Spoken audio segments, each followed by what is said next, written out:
Evo kako možemo napraviti WordPress sajt kroz cPanel. Kao primjer koristimo Dream Web Hosting. Tražimo domene.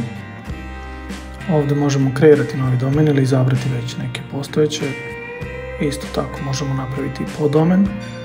Mi smo ovdje već izabrali jedan poddomen na koji ćemo već instalirati WordPress.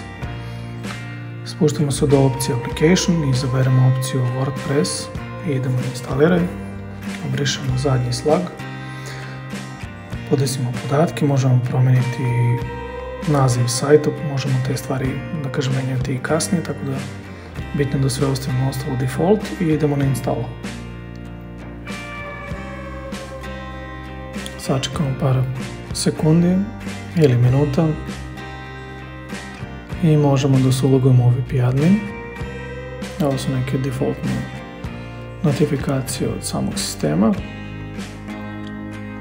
i naš WordPress sajt je instaliran. Naravno, tema je default, odnosno ona koja je u tekućoj godini.